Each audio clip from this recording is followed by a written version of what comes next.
Hello everyone, कैसे हैं आप सब। आप देख रहे हैं द नॉलेज वॉटिक्स। Do like, share and subscribe to our channel. Bell icon को दबाना न भूलें। टेलीग्राम की लिंक नीचे डिस्क्रिप्शन में दी हुई है, वहाँ से आप ग्रुप को ज्वाइन कर सकते हैं। मेरा नाम है आमिना फ़तेह और आप अब अपन आज क्या टॉपिक करने वाले हैं। आज अपन कंप्लीट करने वाले हैं fundamental right. Okay, let's start with fundamental right. Fundamental right क्या है, किसका पार्ट है। इससे पहले अपन ने क्या क्या चीज़ें करी हुई है उसको अपन रिकैप कर लेते हैं। तो इससे पहले जो अपने पास वीडियो बनी हुई है वो किन किन टॉपिक्स की बनी हुई है। अपने पास बनी हुई है सबसे पहले प्रीएम्बल की। नीचे मैं आपको डिस्क्रिप्शन में इसकी लिंक दे दूँगी, वहाँ से आप देख सकते हैं। बहुत ही इंफॉर्मेटिव वीडियो है, वो ज़रूर देखें। ओके, उसके अलावा अपन ने क्या कंप्लीट किया है, शेड्यूल्स कंप्लीट किए हैं।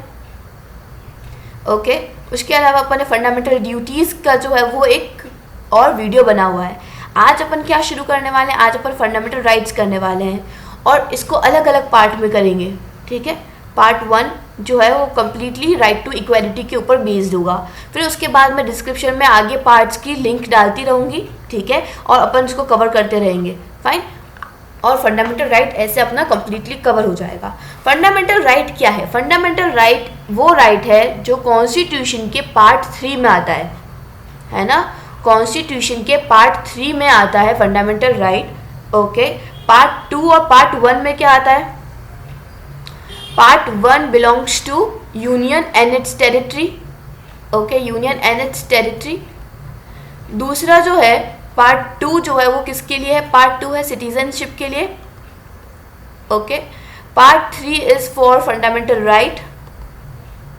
पार्ट 4 अपन ने इससे पहले वाले वीडियो में कवर किया था, दैट इज नहीं, पार्ट 4 कवर नहीं किया है अपन ने, पार्ट 4A कवर किया है। पार्ट 4 क्या है, DPSP. Part 4A, part 4A क्या है, फंडामेंटल ड्यूटी। ओके, तो यहाँ पे अपन आज करने वाले हैं part 3 of the constitution, that is fundamental right. Fundamental right क्या है। फंडामेंटल राइट जो है वो एक ऐसे राइट है, एक इम्पॉर्टेंट राइट है जो कि हर एक सिटीजन को मिलता है। ओके, और यहाँ पे क्या है, ये आर्टिकल 12 से आर्टिकल 35 के बीच में फंडामेंटल राइट्स आते हैं। ये जस्टिसिएबल भी है और इन्फोर्सिएबल भी है। ओके, आर्टिकल 12 से लेकर 35 तक के क्या है, फंडामेंटल राइट है। पार्ट 3 में आते हैं, जस्टिसिएबल भी है और एनफोर्सिएबल भी है। यानी कि अगर इनका वायलेशन होता है, ठीक है, और इसको कोई नहीं मानता है या इसको जो है वायलेट करता है, तो आप कोर्ट में ले जा सकते हो और कोर्ट में भी आप डायरेक्ट सुप्रीम कोर्ट में अपील कर सकते हो इस चीज़ की। ओके, इतने ज़्यादा महत्वपूर्ण राइट्स हैं ये। ओके, अब क्या है इसमें इसको फंडामेंटल राइट को मैग्ना कार्टा भी कहा जाता है। Magna carta means what. Magna carta मतलब कि बिग चार्टर है ना। एक बिग चार्टर जो होता है ना उसको मैग्ना कार्टा कहते हैं और फंडामेंटल राइट को मैग्ना कार्टा से डिनोट किया जाता है, राइटली डिस्क्राइब किया जाता है कि ये एक बिग चार्टर है। जैसे ब्रिटिश टाइम में चार्टर्स आते थे, क्वीन विक्टोरिया चार्टर निकालते थे, है ना, तो वो क्या है, एग्जैक्टली मैग्ना कार्टा है। मैग्ना कार्टा को यहाँ फंडामेंटल राइट को मैग्ना कार्टा की तरीके से डिस्क्राइब किया गया है ना। आगे बढ़ते हैं, नेक्स्ट चीज़ क्या है इसके अंदर। तो यहाँ पे अपन जो जो पॉइंट्स पढ़ेंगे या कौन कौन से राइट्स पढ़ेंगे तो उसकी अपन यहाँ पे बात कर लेते हैं। पहले जो है इनिशियल फेज में अगर अपन बोले कि शुरू में जब कॉन्स्टिट्यूशन आया था तो इन टोटल 7 राइट्स हुआ करते थे। ठीक है, लेकिन अब कितने हैं, अब है अपने पास 6 राइट्स है। एक कौन सा निकल गया जो नहीं है अब, एक है राइट टू प्रॉपर्टी जो अब नहीं रहा, है ना। राइट टू प्रॉपर्टी जो है वो अब क्या हो चुका है, ख़त्म हो चुका है, निकाल दिया गया है इसको, है ना। तो अब कितने बच गए अपने पास, 6 राइट्स बच गए। कौन कौन से, right to equality, right to freedom, right against exploitation, right to freedom of religion, cultural and educational right, right to constitutional remedies. Okay, आगे बढ़ते हैं और इसको कंटिन्यू करते हैं और देखते हैं कि राइट टू इक्वालिटी से पहले जो 12 और 13 है ना, क्योंकि राइट टू इक्वालिटी कहाँ से शुरू हो रहा है। राइट टू इक्वालिटी जो है वो कहाँ से कहाँ तक के आर्टिकल में आता है, 14 से 18 तक के आर्टिकल में आता है। लेकिन अपन ने ऊपर देखा कि आर्टिकल 12 से लेकर के 35 तक के आर्टिकल्स जो है वो फंडामेंटल राइट है। तो 14 से पहले दो और राइट आ रहे हैं, कौन से? 12 एंड 13, राइट। 12 क्या है और 13 क्या है, इसको देखते हैं, फिर राइट टू इक्वालिटी को कंप्लीटली कवर करेंगे 14 to 18 आर्टिकल्स को, है ना। चलो लेट्स सी क्या है ये। Yes, article 12। What is article 12? Article 12 is all about state and it's definition. क्या मतलब है? आर्टिकल 12 जो है वो कम्प्लीटली स्टेट और उसकी डेफिनेशन बताई गई है कि क्या होता है स्टेट। स्टेट के अंदर अपन किन किन चीज़ों को गिनेंगे। अब यहाँ पे आ जाओ, स्टेट मतलब क्या? स्टेट अपन ने, अगर आपने जो है गूगल मीट वाली क्लासेस जो कि अपनी टेलीग्राम ग्रुप में अपन लेते थे पहले, है ना, टेलीग्राम ग्रुप में जो लिंक आती थी और गूगल मीट पे जो अपन क्लासेस लेते थे, अगर आपने वो क्लासेस अटेंड किए तो आपको ये ज़रूर पता होगा कि स्टेट में मैंने आपको दो चीज़ें बताई थी। एक मैंने बताया था कि स्टेट उसको कहते हैं जिसमें लेजिस्लेटिव, एग्जीक्यूटिव और जुडिशरी होती है, इनको भी अपन स्टेट कहते हैं। एक होता है नॉर्मल स्टेट्स, ठीक है, स्टेट्स एंड यूनियन टेरिटरीज वाले स्टेट्स, ओके। और एक और स्टेट की यहाँ बात करी गई है जो कि आर्टिकल 12 में डिस्क्राइब किया गया है। वो क्या है वो यहाँ पे अपन देखते हैं। वो अलग से नहीं है, ये तीन नहीं है तो दो ही। इसी चीज़ को यहाँ पे आर्टिकल 12 में और डिटेल में क्या किया गया है, एक्सप्लेन किया गया है। लेट्स सी क्या क्या पॉइंट्स इसके अंदर कवर होता है। तो यहाँ पे बोला गया है कि पार्लियामेंट, ठीक है, पार्लियामेंट ऑफ इंडिया, यानी कि किस चीज़ को कवर किया है इसके अंदर? पार्लियामेंट ऑफ इंडिया, यानी कि पार्लियामेंट को कवर किया गया है। इसका क्या मतलब हुआ? इसका मतलब हुआ एग्जीक्यूटिव और लेजिस्लेटिव दोनों को ही यहाँ पे कवर किया गया है ना। दूसरा पॉइंट यहाँ पे और क्या है? और लेजिस्लेटिव और एग्जीक्यूटिव कहाँ के? लेजिस्लेटिव और एग्जीक्यूटिव यूनियन टेरिटरीज के भी, गवर्नमेंट ऑफ इंडिया के तो है ही है, यानी कि यूनियन के ऊपर जो अपना मेन सेंट्रल पॉइंट है वो तो है ही है। यूनियन टेरिटरीज भी तो स्टेट के अपने सेंट्रल पॉइंट के अंदर आती है ना, तो वहाँ के एग्जीक्यूटिव, लेजिस्लेटिव जो वहाँ पे बैठे होते हैं उनको भी यहाँ पे इंक्लूड किया गया है।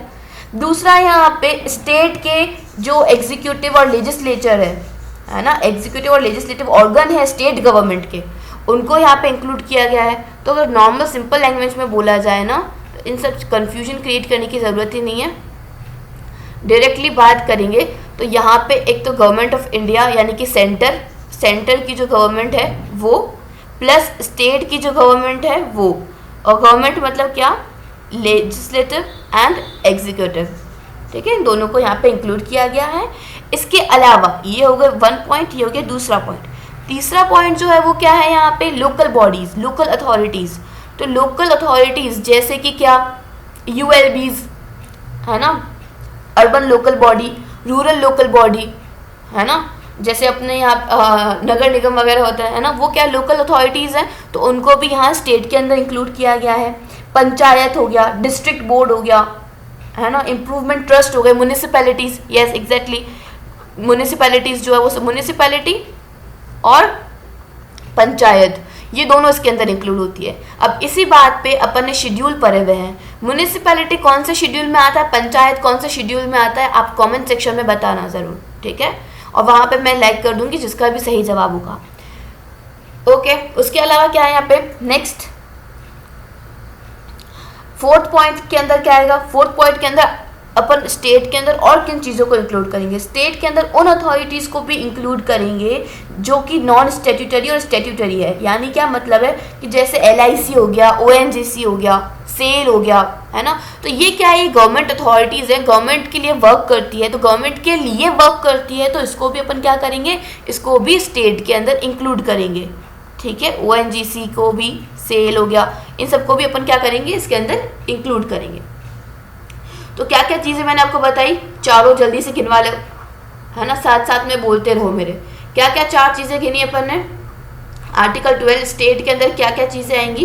एक आएंगी सेंट्रल गवर्नमेंट, एक आएगा स्टेट गवर्नमेंट, लोकल अथॉरिटीज़, ठीक है, और स्टैट्यूटरी और नॉन स्टैट्यूटरी बॉडीज़ जिसके अंदर जो काम कर रही है अपने लिए, मतलब गवर्नमेंट के लिए, ठीक है, जैसे कि ONGC हो गया, सेल हो गया, LIC हो गया, है ना। ये क्या है, ये है स्टेट की डेफिनेशन। ओके, अब आगे बढ़ते हैं। नेक्स्ट क्या है, नेक्स्ट है अपने पास आर्टिकल 13।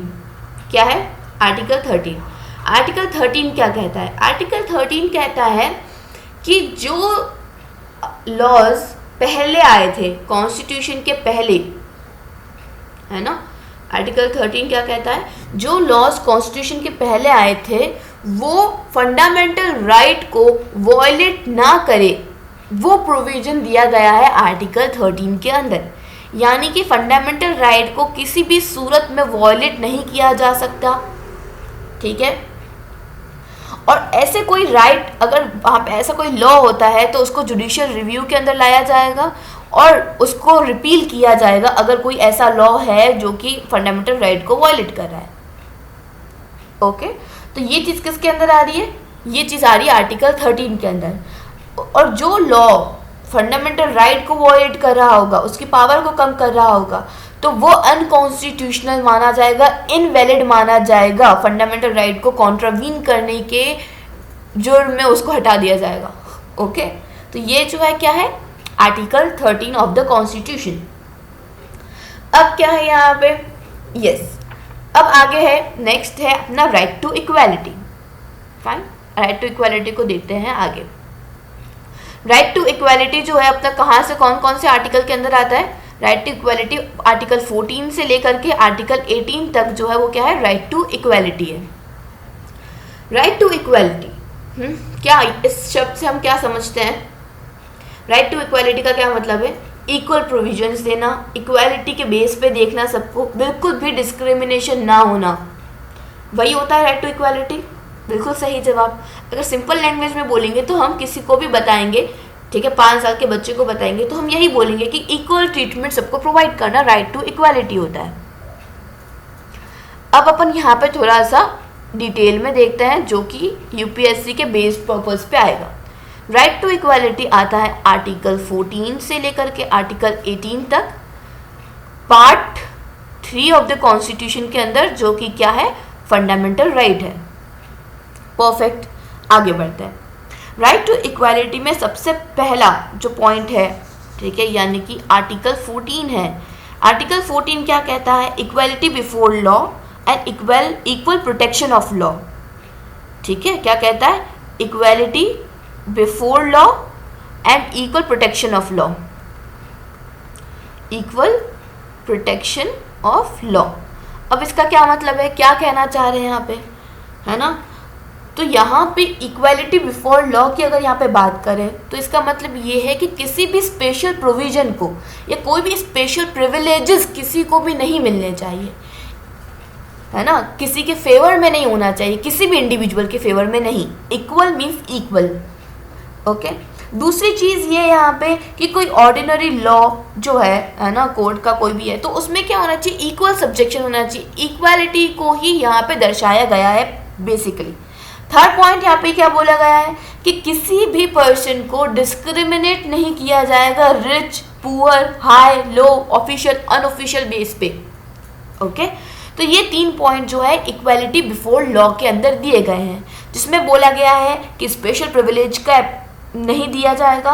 दूसरी पॉइंट जो है वो ये है कि इक्वल सब्जेक्शन जो है हर एक पर्सन को ऑर्डिनरी लॉ में मिलेगा, यानी कि लॉ जो है वो हर एक के लिए बराबर है। एंड तीसरी चीज़ जो है, थर्ड पॉइंट जो है वो ये है कि कोई भेदभाव नहीं, अमीर गरीब का कोई भेदभाव नहीं, हाई लो का स्टेटस का कोई भेदभाव नहीं, ऑफिशियल अनऑफिशियल भेदभाव नहीं है, लॉ के सामने सब बराबर है। तो ये जो है ये प्रूव हो गया अपने 3 पॉइंट से। समझ आ गई बात। अब क्या है दूसरा concept that is protection of law, equal protection of law. अब इसमें क्या होगा कि equal treatment in equal circumstances, equal treatment होगा इक्वल सर्कमस्टेंसेस में। क्या मतलब होता है इक्वल सर्कमस्टेंसेस का? मतलब कि अगर एक जैसी सिचुएशन है ना, एक जैसी सिचुएशन है, आप है और मैं हूँ, 2 लोग खड़े हुए हैं, उन्होंने 2 सेम गुनाह किया हुआ है, सेम तरीके का जो है क्राइम किया हुआ है, तो उनके साथ इक्वल ट्रीटमेंट ही होगा। ऐसा नहीं होगा कि ये स्टूडेंट है तो इसके साथ अलग ट्रीटमेंट होगा, ये टीचर है तो इसके साथ एक अलग ट्रीटमेंट होगा। नहीं, ऐसा कुछ भी नहीं होगा। दोनों को, अगर दोनों ने सेम तरीके का काम किया है तो उनको सेम ट्रीट किया जाएगा। ये तो क्या हो गया, क्राइम लॉ और उस सब की बात हो गई। वैसे भी नॉर्मली भी, ठीक है, अगर यहाँ पे आप जाते हो, ठीक है, कोई क्यू वगैरह में खड़े होते हो, ठीक है, कहीं ऑफिस में जाते हो, किसी गवर्नमेंट वर्क के लिए जाते हो, क्यू में खड़े रहते हो, लाइन में खड़े रहते हो, तो यहाँ पे आपकी पोस्ट, आपकी स्टेटस को देख करके आपको आगे नहीं लिया जाएगा। आप क्यू में हैं, आप अपने नंबर आएगा, आप आगे काम करोगे, भले ही वो कोई भी पर्सन हो। तो ये क्या हो गया, ये हो गया अपना equal treatment in equal circumstances. Great. दूसरी पॉइंट क्या है, दूसरा पॉइंट ये है कि हर एक लॉ का सिमिलर एप्लीकेशन होगा, ठीक है, हर एक पर्सन पे सिमिलर, यानी कि एक जैसी सिचुएशन है तो एक जैसा लॉ अप्लाई होगा। ये चीज़ अपन ने ऑलरेडी इसको डिस्क्राइब कर दिया है ना, लेकिन अलग अलग पॉइंट में वापस यहाँ पे बताया गया है ताकि इसको और डिटेल्ड फॉर्म में और क्लियरली जो है एक्सप्लेन किया जा सके। एंड थर्ड पॉइंट क्या है, like should be treated alike, ठीक है, सबको एक जैसा बर्ताव, विदाउट एनी डिस्क्रिमिनेशन, बिल्कुल भी डिस्क्रिमिनेशन नहीं होगा किसी भी ग्राउंड पे। तो ये क्या हो गया अपना article 14, equality before law and protection of law, equal protection of law. अब क्या है देखते हैं, ठीक है, चलता है। नेक्स्ट क्या है, यहाँ पे कुछ एक्सेप्शंस भी है ना, कुछ एक्सेप्शंस भी। अब यहाँ पे अपन ने अभी बात करी कि इतनी इक्वालिटी की बात करी है, किसी भी तरीके में कोई डिस्क्रिमिनेशन नहीं होगा, लेकिन यहाँ पे एक्सेप्शंस भी दिए गए हैं, ठीक है, जो कि अपन को पता होना बहुत ज़रूरी है, ठीक है। क्या एक्सेप्शंस है, लेट्स सी। तो यहाँ पे एक्सेप्शंस है इक्वालिटी को लेकर के, जहाँ पे प्रेसिडेंट और गवर्नर को क्या दी हुई है, लीज दी हुई है। क्या दिया हुआ है देखते हैं। प्रेसिडेंट और गवर्नर जो होंगे, है ना, वो यहाँ पे क्या करेंगे, कुछ प्रिविलेजेस एंजॉय करेंगे, जैसे कि क्या, है ना, तो ये देख लेते हैं। सबसे पहले प्रेसिडेंट और गवर्नर जो है वो क्या करेंगे, कोई भी लॉ, गवर्नर लिख देते हैं, यस। तो यहाँ पे अपन बात करेंगे कि कोई भी इन दोनों में से आंसरेबल नहीं है किसी भी कोर्ट में, जब तक ये क्या कर रहे हैं, अपनी पावर में है, अपने पोजीशन पे है, अपने ऑफिस में है, ठीक है। प्रेसिडेंट अगर अपनी प्रेसिडेंट की पोजीशन पे है, गवर्नर अपनी गवर्नर की पोजीशन पे है, तो ये कहीं भी किसी भी कोर्ट में नहीं आएंगे, किसी भी सुनवाई में नहीं आएंगे अगर उन पर कोई भी ऑब्लिगेशंस वगैरह लगा हुआ है तो, और ये किसी को भी जवाब नहीं देंगे, नॉट आंसरेबल है ना, कि इनको ऐसा कोई नहीं है कि इनको जवाब देना ही होगा, नहीं देंगे वो। तो ये चीज़ क्या है, ये यहाँ पे इनको सलाहियत दी हुई है। दूसरा पॉइंट क्या है, कोई क्रिमिनल प्रोसीडिंग्स नहीं होंगी। क्या नहीं होंगी, क्रिमिनल प्रोसीडिंग्स नहीं होंगी इनके खिलाफ। अगर ये अपने ऑफिस में है तो इनके खिलाफ कोई भी क्रिमिनल प्रोसीडिंग्स नहीं होंगी, ओके। और क्या है, थर्ड पॉइंट ये है कि इनको अरेस्ट नहीं किया जा सकता, कोई भी प्रोसेस जो है वो यहाँ पे नहीं लगाया जाएगा अरेस्ट का इनके खिलाफ, ठीक है, ओके। जब भी ये इनका टर्म चल रहा होगा, इनका ऑफिस टर्म चल रहा होगा, तो इनके बेस पे क्या नहीं किया जा सकता है, ये कुछ भी चीज़ें नहीं की जा सकती है, ओके। थर्ड पॉइंट क्या है, थर्ड एक्सेप्शन क्या है, कोई सिविल प्रोसीडिंग्स नहीं होगी इनके खिलाफ, है ना, सिविल प्रोसीडिंग्स नहीं होगी, कोई केस नहीं चलेगा इनके खिलाफ जब तक ये अपने टर्म में है, अपने ऑफिस में है, ओके। और इसके बाद भी, है ना, जब ये अपने ऑफिस में एंटर होते हैं और उनका ऑफिस ख़त्म होता है, ठीक है, जैसे सपोज ये टर्म इनका 5 साल का है और 5 साल का टर्म ख़त्म हो गया, 5 साल का टर्म ख़त्म होने के बाद इनको जो है 2 महीने का नोटिस मिलेगा, 2 महीने का क्या मिलेगा, नोटिस मिलेगा। और उस नोटिस पीरियड ख़त्म होगा, उसके बाद नोटिस पीरियड ख़त्म हुआ, उसके बाद कोई भी प्रोसीडिंग्स वगैरह जो है वो आगे प्रोसीड हो सकती है, आगे प्रोसेस में आ सकती है, उससे पहले कुछ भी नहीं होगा। तो प्रेसिडेंट और गवर्नर को अपन ने क्या देखा, क्या एक्सेप्शन, क्या प्रिविलेजेस मिल रहे हैं, तो कोई भी कोर्ट में जो है आंसरेबल नहीं है जब ये अपने टर्म में है, तो क्रिमिनल प्रोसीडिंग्स इनके खिलाफ नहीं हो सकती है, कोई भी अरेस्ट का प्रोसेस इनका नहीं चल सकता है, सिविल प्रोसीडिंग इनके अगेंस्ट नहीं हो सकती है। ये अपन ने इनके प्रिविलेजेस देखे, ठीक है। चलो ओके, नेक्स्ट क्या है? ओके, नेक्स्ट पॉइंट यहाँ पे क्या आएगा? नेक्स्ट पॉइंट यहाँ पे आएगा कि फॉरेन यस, और क्या एक्सेप्शंस है? ये तो प्रेसिडेंट और ये हो गया, प्रेसिडेंट और गवर्नर के एक्सेप्शंस हो गए, है ना। बाकी और एक्सेप्शंस क्या है?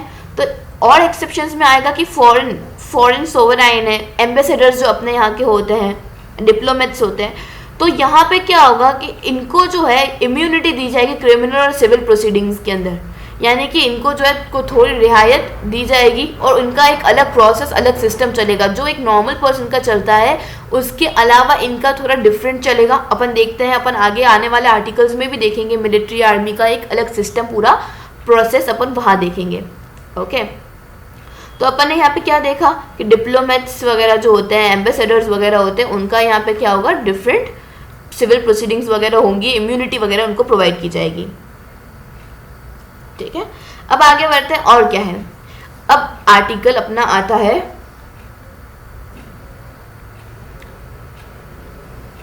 15। आर्टिकल 15 जो है वो क्या कहता है? आर्टिकल 15 कहता है prohibition of discrimination on certain grounds. Prohibition of discrimination, साथ साथ बोलते जाओ, है ना। Prohibition of discrimination on certain grounds. Certain grounds क्या है? तो वो यहाँ पे डिस्क्राइब किए गए, इनको यहाँ पे जो है डिटेल दी गई है कि क्या सर्टेन ग्राउंड्स, और ये आपको बहुत अच्छे से याद होने चाहिए, बिल्कुल लाइन से। Religion, race, caste, sex and place of birth. Okay, place of birth क्या है? Article 15 prohibition of discrimination on certain grounds. Prohibition of discrimination on certain grounds, कौन कौन से certain grounds? Religion, race, caste, sex, place of birth, ये है discrimination के grounds. ठीक है, अब जो डिस्क्रिमिनेशन है ना, वो क्या एक्सप्लेन किया गया है कि यानी कि किसी इन ग्राउंड्स के बेसिस पे डिस्क्रिमिनेशन जो है वो प्रोहिबिट किया गया है। इसका मतलब क्या है कि किसी भी तरीके का भेदभाव नहीं, डिस्टिंक्शन नहीं होना चाहिए इन पॉइंट्स को लेकर के। ओके, और यहाँ पे ओनली का भी इस्तेमाल किया गया है, ओनली शब्द का। ओनली शब्द जो है वो ये बोला गया है कि स्पेशली, ठीक है, स्पेशली जो है वो यहाँ पे इन पॉइंट्स पे, इन ग्राउंड्स पे डिस्क्रिमिनेशन तो हरगिज ही नहीं होना चाहिए। ओके, तो ये चीज़ यहाँ पे बोली गई है। और क्या है? और उसके अलावा जो है यहाँ पे क्या बोला गया है कि कोई भी सिटीजन, ठीक है, कोई भी citizen disability, liability, restriction, condition जो दी गई है, race, religion, caste, sex, place of birth, ठीक है, इन सब के बेसिस पे इनको क्या नहीं, यस, एक सेकेंड, इसको वापस से फ्रेम करते हैं। इसमें क्या बोला गया है? इसमें ये बोला गया है कि सिर्फ और सिर्फ religion, caste, sex, place of birth जो है ना, कास्ट, सेक्स और प्लेस ऑफ बर्थ, इनके बेस पे डिस्क्रिमिनेशन नहीं होना चाहिए। बाकी डिसेबिलिटी, लायबिलिटी, रेस्ट्रिक्शंस, इनके ऊपर जो है अलग अलग प्रोविजंस वगैरह जो है वो क्रिएट गए हैं। जैसे डिसेबल्ड पर्सन है ना, कोई स्पेशली एबल्ड है, तो उनके लिए कुछ प्रोविजंस देने होंगे ना, क्योंकि वो इक्वल फिजिकली जो है वो इक्वालिटी शेयर नहीं कर रहे हैं, तो उनके लिए थोड़ी रियायत होनी चाहिए। तो वो उनके लिए क्या होंगे, कुछ प्रोविजंस बनेंगे जो कि वैलिड माने जाएंगे, कुछ प्रोविजंस बनेंगे जो वैलिड माने जाएंगे। अब इसके अंदर और देखते हैं अपन, तो क्या हो गया, अब एक और पॉइंट देखें, एक तो हो गया डिसेबल लोगों के लिए, डिसेबिलिटी जो होती है उनके लिए। दूसरे जो हो गया वो विमेन, है ना, विमेन और चिल्ड्रन। तो विमेन और चिल्ड्रन जो है उनको भी लेकर के प्रोविजंस बनेंगे एज, क्यों? क्योंकि डिस्क्रिमिनेशन होता है विमेन के बेस्ड, अपन देखते हैं। तो अब बचा कौन, जिनको रियायत नहीं मिलेगी, वो कौन है? मैन, है ना। तो क्या हो गया, यहाँ पे विमेन और चिल्ड्रन को भी अलग अलग प्रोविजंस दिए गए हैं। ओके, जो एजुकेशनली और सोशली बैकवर्ड क्लासेस है उनको यहाँ प्रोविजंस मिलेंगे। ओके, जो लोगों, जिन लोगों को इक्वल ट्रीटमेंट नहीं मिल रहा है, वो उन सबको क्या मिलेगा, प्रोविजंस मिलेंगे अलग अलग, उनकी रियायत के अकॉर्डिंग, उनको जो नीड है उनके अकॉर्डिंग। ओके, अब जैसे कि अपन देखते हैं ओबीसीज को, अदर बैकवर्ड क्लासेस को 10% कोटा मिला, रिजर्वेशन मिला, तो ये क्या है, ये एक प्रोविजन है जो उनको मिला है ना, उनको प्रोविजन मिला है, राइट।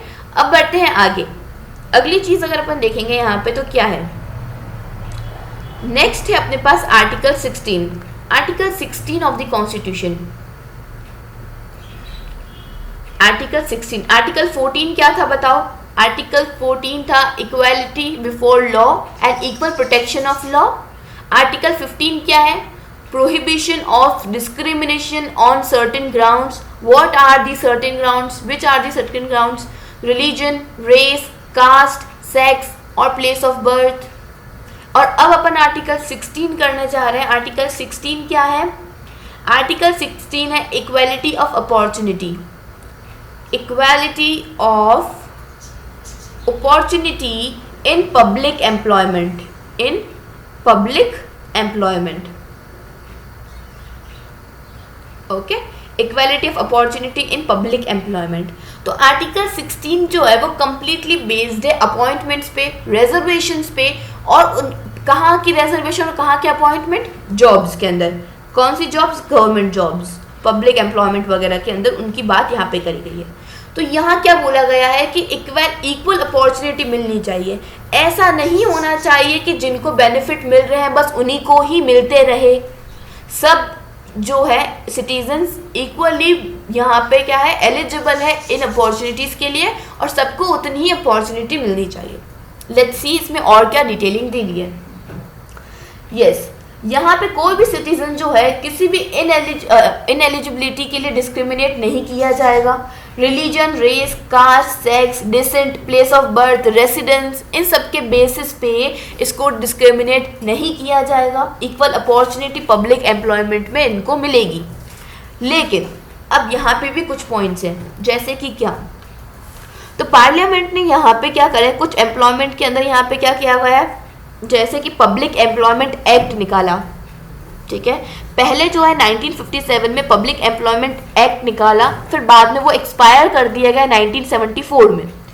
ठीक है, और उसमें ये बोला गया कि सिर्फ ये जो एम्प्लॉयमेंट के बेस्ड जो भी प्रोविजंस होंगे वो आंध्र प्रदेश और तेलंगाना के अलावा बाकी सब स्टेट के अंदर जो है वो क्या कर दिया गया, एक्सपायर कर दिया गया, हटा दिया गया। सिर्फ इन दोनों के अंदर ही चलेगा, ये बात करी। ठीक है, उसके बाद क्या बोला कि स्टेट जो है वो रिजर्वेशन प्रोवाइड कर सकता है। स्टेट जो है वो क्या कर सकता है, रिजर्वेशन प्रोवाइड कर सकता है। किन के बेसिस पे? अपॉइंटमेंट के बेसिस पे। और वो किसको, मतलब रिजर्वेशन किस में? रिजर्वेशन अपॉइंटमेंट में किन को प्रोवाइड करेंगे? तो बैकवर्ड क्लासेस को। ओके, किन को? बैकवर्ड क्लासेस को जो है वो यहाँ पे क्या किया जाएगा, अपॉइंटमेंट दिया जाएगा, रिजर्वेशन दिया जाएगा उनको। ओके, जो वो लोग स्पेशली जिनको यहाँ पे अपॉर्चुनिटीज नहीं मिलती है, इक्वल रिप्रेजेंटेशन उनको नहीं मिल पाता स्टेट सर्विसेज के अंदर, तो स्टेट क्या कर सकता है, रिजर्वेशन प्रोवाइड कर सकता है। रिजर्वेशन का प्रोविजन, अपॉइंटमेंट का प्रोविजन प्रोवाइड कर सकता है किनको? बैकवर्ड क्लासेस को। बिल्कुल सही जवाब। ओके, और बाद में स्टेट को परमिशन भी मिल गई कि वो प्रोविजन बना सके reservation up to 10% economically weaker section के लिए। EWS के लिए इन्होंने क्या किया, 10% रिजर्वेशन भी वापस बनाया बाद में, जैसे कि अपन सब जानते हैं, है ना। अब अपन बात करते हैं एक पूरे सिस्टम की कि ये सिस्टम रिजर्वेशन का और ये सब क्या हुआ, कैसे हुआ, है ना। अपन यहाँ पे बात करते हैं मंडल कमीशन की। ओके, चलो पे आर्टिकल 16 लिख देते हैं ताकि पता चलता रहेगा। ओके, अब अपन यहाँ बात करते हैं मंडल कमीशन। उनके टाइम पे क्या हुआ था, क्या उन्होंने किया, उसके बाद का आउटपुट क्या निकला, कंप्लीट कहानी अपन यहाँ पे सुनेंगे। ओके, मंडल कमीशन। ओके, तो ये बिल्कुल अच्छे से सुनना, आप समझ में आ जाएगी पूरी कहानी। मंडल कमीशन आई थी 1979 में। मोरारजी देसाई गवर्नमेंट थी, उनके अंदर मंडल कमीशन जो है वो अपॉइंट की गई थी। ओके, इनके चेयरमैन जो थे वो कौन थे, बीपी मंडल। तो बीपी मंडल के नाम पे ही मंडल कमीशन आई थी। ओके, तो यहाँ पे क्या हुआ कि कॉन्स्टिट्यूशन के आर्टिकल 340 को देखते हुए इन्होंने यहाँ पे मंडल कमीशन के अंदर उन्होंने आर्टिकल 340 को नज़र में रखते हुए, ध्यान में रखते हुए उन्होंने क्या किया, सोशली और एजुकेशनली बैकवर्ड क्लासेस को कंसीडर किया, इन्वेस्टिगेशन की कि कौन कौन से क्लासेस जो है वो सोशली और एजुकेशनली बैकवर्ड है। फिर उन्होंने, इस कमीशन ने इन क्लासेस के लिए, सोशली और एजुकेशनली बैकवर्ड क्लासेस के लिए कुछ मेजर सजेस्ट किए, कुछ जो है इनके लिए रिकमेंडेशंस दी। ठीक है, तो यहाँ पे अपन सबसे पहले बात करते हैं रिपोर्ट की। मंडल कमीशन की रिपोर्ट आई, रिपोर्ट में इन्होंने यहाँ पे जो इन्वेस्टिगेट की थी, रिपोर्ट आई कब, 1980 में।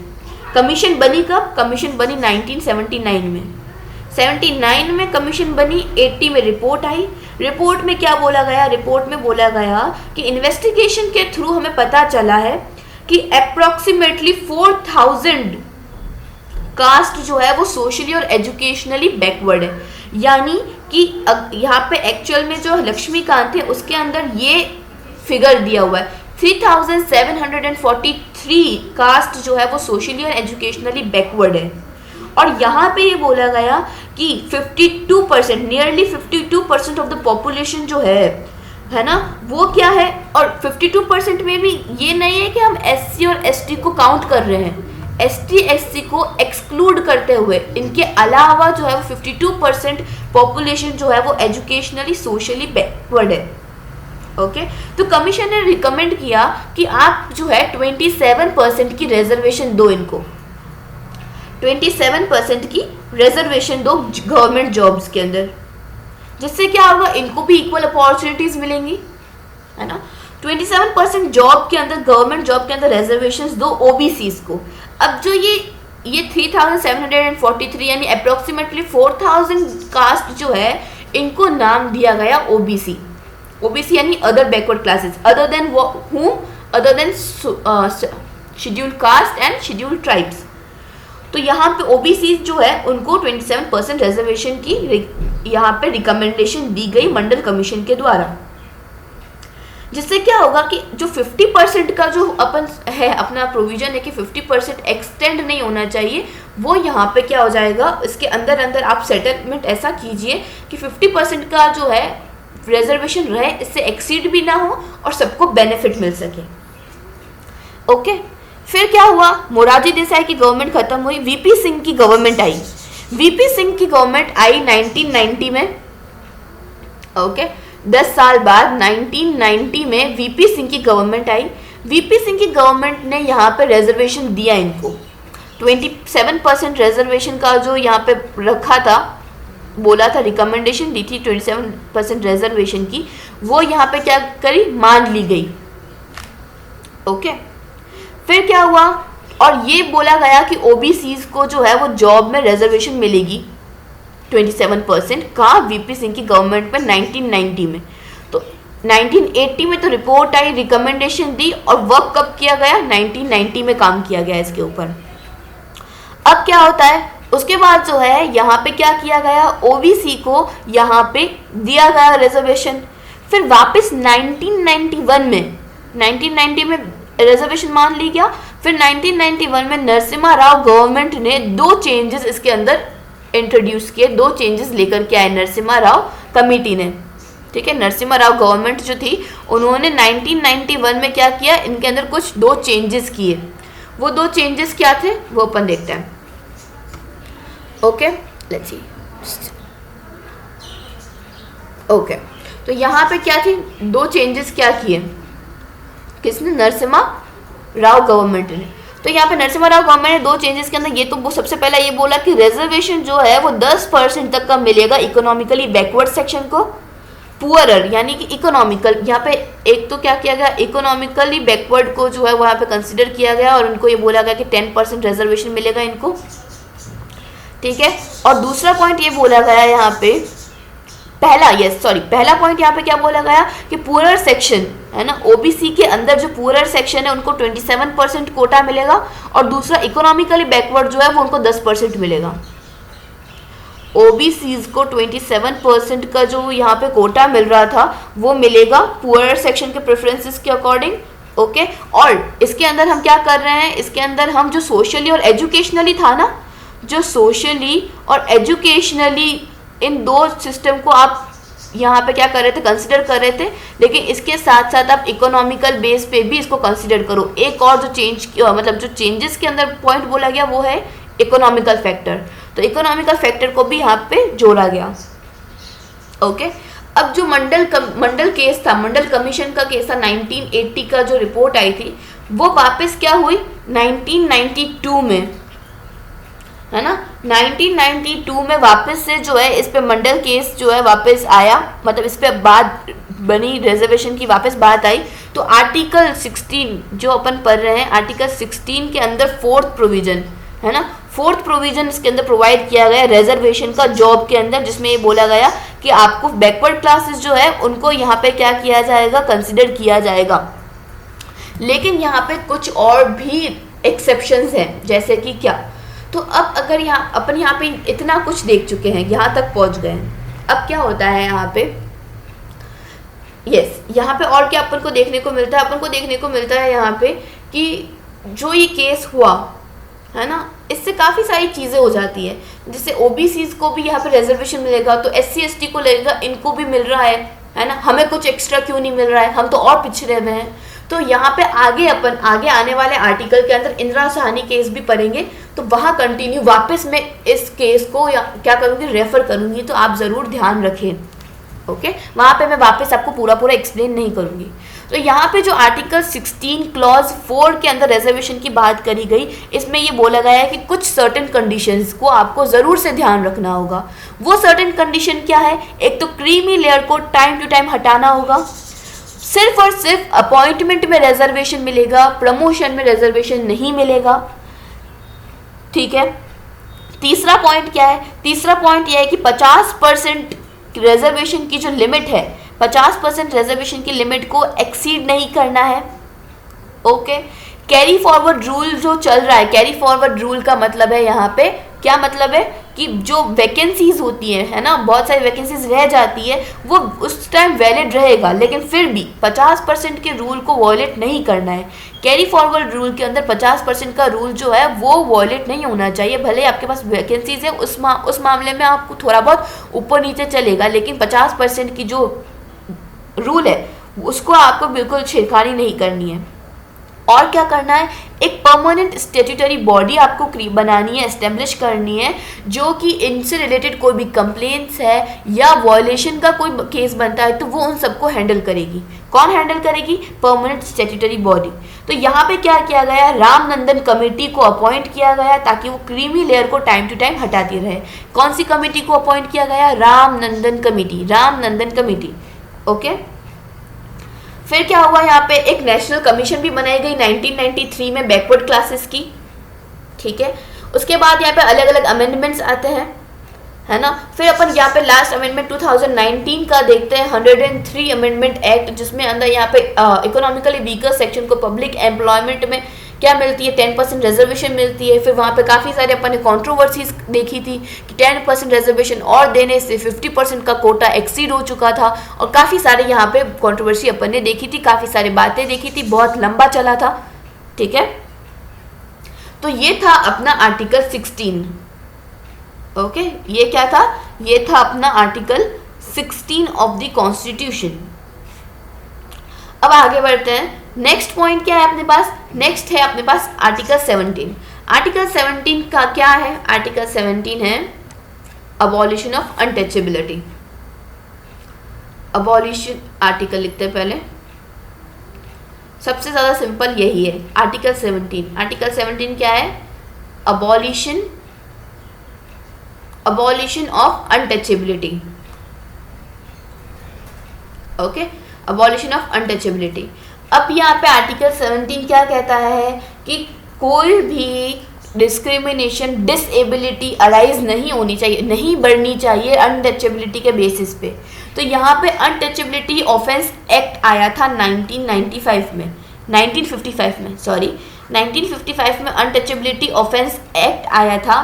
फिर बाद में इसको रीनेम कर दिया गया। रीनेम किसके नाम से, मतलब क्या नाम बदल दिया गया, protection of civil right act कर दिया गया। क्या कर दिया गया, protection of civil right act 1955 कर दिया। ओके, सिविल राइट्स एक्ट 1955 कर दिया गया। ओके, अब क्या है इसके अंदर, यहाँ पे क्या बोला गया कि यहाँ पे बिल्कुल स्ट्रिक्ट बात यह है कि आपको किसी भी कास्ट से रिलेटेड, रिलीजन से रिलेटेड आपको ऐसी कोई हरकत नहीं करनी है, अनटचेबिलिटी का नहीं भाव बढ़ाना है, नहीं होनी चाहिए अनटचेबिलिटी, कंप्लीट अबॉलिशन जो है वो ये होगा इसके अंदर, आर्टिकल 17 के अंदर। सोशल डिसेबिलिटीज़ को यहाँ पे नहीं कंसीडर किया जाएगा, किसी के बर्थ का यहाँ पे जो है, जैसे शूद्रा जो पहले होते थे है ना, उनके अंदर यहाँ पे उनके नीचे दलित्स स्पेशली है ना, दलित्स को यहाँ पे अनटचेबिलिटी बहुत फेस करनी पड़ती थी है ना। तो ये सब चीज़ जो पर्सन जिनके हाथ में नहीं है कि वो कौन से कास्ट में बर्थ ले रहा है, तो आप उनके बेसिस पे उनको डिस्क्रिमिनेट कैसे कर सकते हो। तो इस चीज़ को यहाँ पे कंसीडर किया गया और अबॉलिश किया गया अनटचेबिलिटी को। Got it. अब आगे आते हैं आर्टिकल 18 पे। Article 18 is all about abolition of title, abolition of titles. Titles means क्या? टाइटल्स मीन्स महाराजा, अधिराज, जय महाराज, ठीक है, उन सबको अपन क्या कहते हैं? टाइटल कहते हैं। तो यहाँ पे भी कुछ प्रोविजंस, कुछ एक्सेप्शंस दिए गए हैं कि ये चीज़ कंसिडर की जाएगी और वो चीज़ कंसिडर नहीं की जाएगी। स्पेशली जैसे महाराजा है, राज बहादुर, राय साहिब, दीवान बहादुर, ये सब चीज़ जो है वो अबॉलिश है। यहाँ पे आप जो है किसी भी पर्सन जो है वो ये ऐसे टाइटल्स को होल्ड नहीं कर सकता है। ओके, अब यहाँ पे क्या एक्सेप्शंस हैं? एक्सेप्शंस ये है यहाँ पे कि मिलिट्री के अंदर जैसे जनरल हो गए है ना, जनरल है ना, वो ब्रिगेडियर है, लेफ्टिनेंट है, तो ये सब जो है ये टाइटल्स के अंदर इनको रियायत है, यानी कि ये टाइटल्स जो है वो अबॉलिशन में नहीं आएंगे। ये टाइटल आप इस्तेमाल कर सकते हैं। और मिलिट्री के अलावा एकेडमिक टाइटल्स भी आप इस्तेमाल कर सकते हैं, डॉक्टर, इंजीनियर है ना, ये भी आप इस्तेमाल कर सकते हैं। दूसरा जो है वो यहाँ पे क्या है, और ये चीज़ जो है दोनों पे अप्लाई होगी। दोनों कौन? सिटीजन पे भी अप्लाई होगी और फॉरेनर्स पे भी अप्लाई होगी, ठीक है, सिटीजन्स पे भी अप्लाई होगी और फॉरेनर्स पे भी अप्लाई होगी। दूसरा पॉइंट ये बोला गया यहाँ पे कि कोई भी फॉरेन स्टेट से आप टाइटल को एक्सेप्ट नहीं कर सकते हो, ठीक है। कोई बाहर का जो स्टेट है, बाहर की कंट्री से कोई भी आपको टाइटल मिल रहा है, ठीक है, तो इंडियन सिटीजन्स के लिए है ना, इनको एक्सेप्ट करना प्रोहिबिट किया गया है। थर्ड पॉइंट क्या बोला गया है कि अगर आप कोई ऑफिस ऑफ प्रॉफिट को होल्ड कर रहे हो, कोई फॉरेनर है, ठीक है, कोई फॉरेनर अगर ऑफिस ऑफ प्रॉफिट को होल्ड कर रहा है अपनी कंट्री के अंदर, यानी इंडिया के अंदर कोई यहाँ पे यूएस पर्सन का, यहाँ पे सपोज कोई भी फॉरेनर है और इंडिया के कोई office of profit, government office को होल्ड कर रहा है, तो वो कोई भी फॉरेन यानी कि अपनी कंट्री के किसी भी टाइटल को होल्ड नहीं कर सकता है प्रेसिडेंट की कंसेंट के बिना, प्रेसिडेंट की परमिशन के बिना यहाँ पे वो किसी भी टाइटल को नहीं अपना सकता है। ओके, फोर्थ पॉइंट क्या है? कोई भी सिटीजन या फॉरेनर है ना, पहला वाला प्रोविजन क्या था? सिर्फ फॉरेनर के लिए था, लेकिन अब वाला प्रोविजन किसके लिए है? दोनों के लिए है। कोई भारतीय आदमी यानी जो सिटीजन है वो, या फॉरेनर कोई भी ऑफिस ऑफ प्रॉफिट को अगर होल्ड कर रहा है, तो वो किसी भी प्रेजेंट यानी कोई गिफ्ट, इमोल्यूमेंट, ठीक है, कोई ऑफिस दूसरा कोई, वो नहीं एक्सेप्ट कर सकता है प्रेसिडेंट की कंसेंट के बिना। अब ऑफिस ऑफ प्रॉफिट क्या होता है? जो लोग नए हैं यूपीएससी के लिए या फिर इस पॉलिटी के पर्पस के लिए, तो ऑफिस ऑफ प्रॉफिट जो है वो कॉन्स्टिट्यूशन के अंदर इन्होंने एक्सप्लेन नहीं किया है। तो ये क्या है? ये time to time office of profit को अपडेट करते रहते हैं कि इसको भी ऑफिस ऑफ प्रॉफिट कहते हैं, इसको ऑफिस ऑफ प्रॉफिट कहते हैं, तो ऐसे करके ये अपडेट करते रहते हैं। तो ये एक पर्टिकुलर डेफिनेशन इसकी नहीं है जिससे मैं आपको एक्सप्लेन कर सकूं कि क्या होता है ऑफिस ऑफ प्रॉफिट, ठीक है। ऑफिस ऑफ प्रॉफिट नहीं एक्सप्लेन किया गया है कॉन्स्टिट्यूशन के अंदर। अब यहाँ पे कुल मिलाकर के बात इतनी सी है कि आपकी कोई हेरिडिटरी पोजीशन है या आप राजा महाराजा के घर से अगर बिलोंग करते हैं, तो वहाँ से मिले हुए टाइटल को अबॉलिश करने की बात आर्टिकल 18 में कही गई है। जहाँ पे मिलिट्री और एकेडमिक अगर होंगे टाइटल तो वो माने जाएंगे सिटीजन और फॉरेनर दोनों के लिए। दूसरा प्रोविजन यहाँ पे क्या है कि कोई इंडियन सिटीजन है और फॉरेन स्टेट से उनको कुछ मिल रहा है, टाइटल वगैरह मिल रहा है, तो वो एक्सेप्ट नहीं कर सकते हैं।